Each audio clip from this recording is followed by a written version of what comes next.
This day 428 of Zohar Pshat, and we're on Daf Nun Amud Aleph in the Zohar Kodesh, and we're up to some esoteric stuff about the Shechina. Raza de Mila, which is 3, 6, 9, 12, 13 lines to the bottom. Raza de Mila. So we talked about the connection between a husband and wife, and the connection between the Shechina, experiencing the Shechina as a result of that proper connection.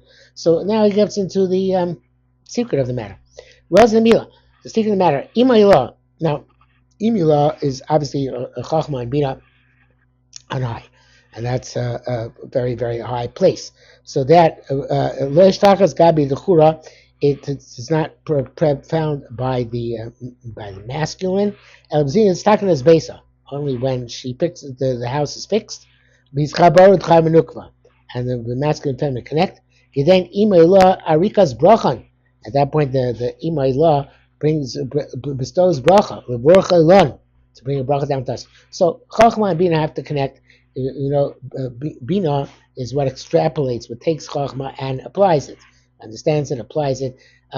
We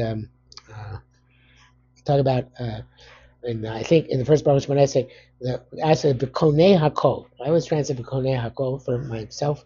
Other people translate differently, obviously, as putting things in its nesting things. Lashon Ken Sipar, and means that Bina takes things and places them in their proper places. So you take Chachma, which is undifferentiated knowledge, and you understand it, and you can then nest it and put it in a proper place for it to be able to work. So that's the connection of Chachma and Bina, which of course leads to Das, which is wisdom, which is the connection of knowledge and understanding.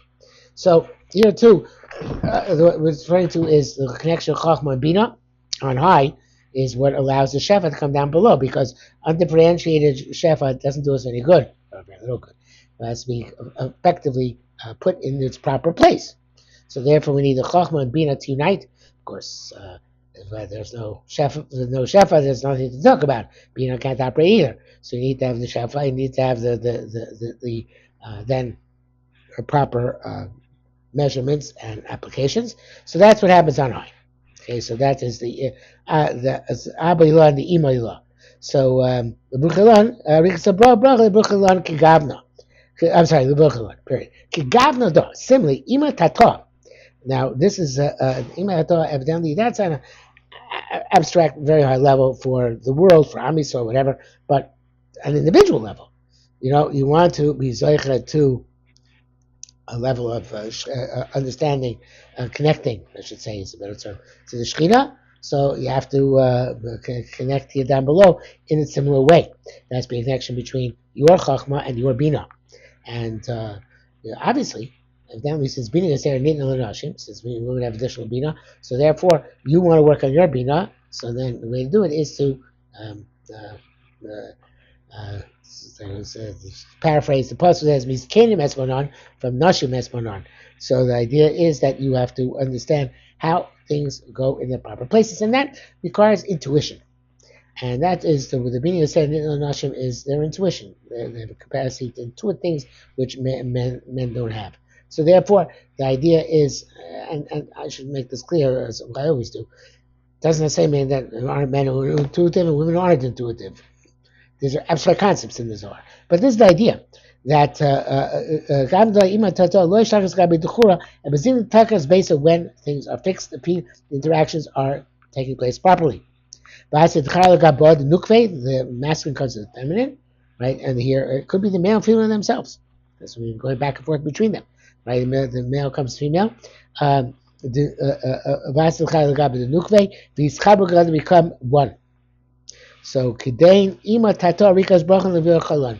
And then when this person applies either Bina on his own personal level, or a person connects to his wife properly on the household level, so then the brachas which are in Shamayim between Abayla and Imayla take place here down below between Abba Tato and Ima Tato. This brings down the bracha. That Imatayah because bracha and bracha alone. So the similar way the brachas take place. But betray nukvin itzar dechor bebeisei kigavnu dela. And this there are two the cables, which are adorned in this house, like on high. In other words, there's ima la and ima tata. Finally, the words of sleep at tabas kibos olam. And to the gibos is a reference to the ibos, but it says gibo. What does it mean, gibos olam? So here it's going to the fact that it says gibos plural, or it says ad tabas gibos olam. In other words, it's something it goes from one place to another place. It's not clear, but the two levels in which everything is functioning. That's what it seems to be saying here. The unfortunately don't explain it any, but I assume does. But hi, Tiabusa the Gibos Olam. So this is similar to the Tiabusa the Gibos Olam. So it sounds like it's not just a plural, but something Olam means like Olam ad Olam, something on high. Nukvay law, nukvay on high. It's the Kanale Thrale Barchale. So again, it sounds like uh, uh, I'm not sure if the Zohar is making when it says ad tiabusa givasam, it's the ayin dalad is with a pass, you know, quotation marks. So I think it's al das, but maybe it's not. Maybe there's something else alluded to by 74. But anyway, the assumption we have is that there is again either givos because plural or because olam refers to mean olam by olam. There things take place on down here below and they take place on high at the same time in the same manner. Nukva tatol is chabra bay zonamine. This is just like you have. I think it's bay nukva la listakana. Um, uh, Yeah, I'm not sure the Zohar is answering here. Beinuk v'los hakana lo azat shratshla v'chala nukrat tata lischabra itzana minei. Gam the dolasata and it's a similar way down here below as it is above. The he says it and here it takes it to mamish male female. Because insiv the when a man gets married, tavas kibos olam legabe. So the desire of the kibos olam comes to here. It's actually between nukve.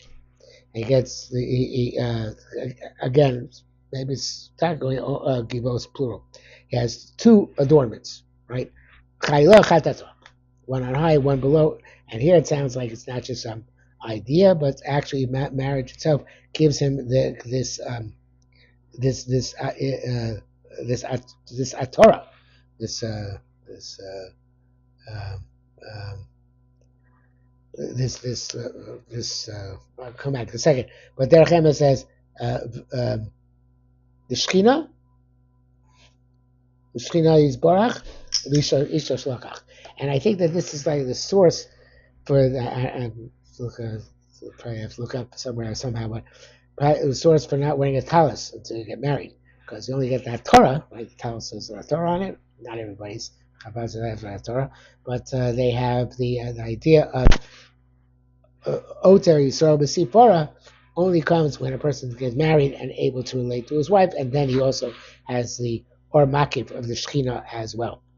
Okay, yes, it's not referenced here by the Farshi, but I think there probably is some connection here.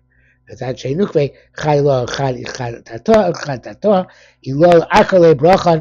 one on high is to bring the brachas down here below.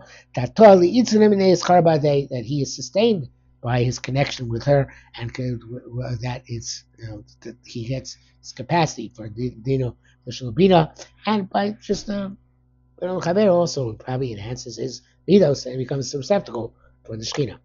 Okay, it's getting close to 10 minutes. We'll stop here.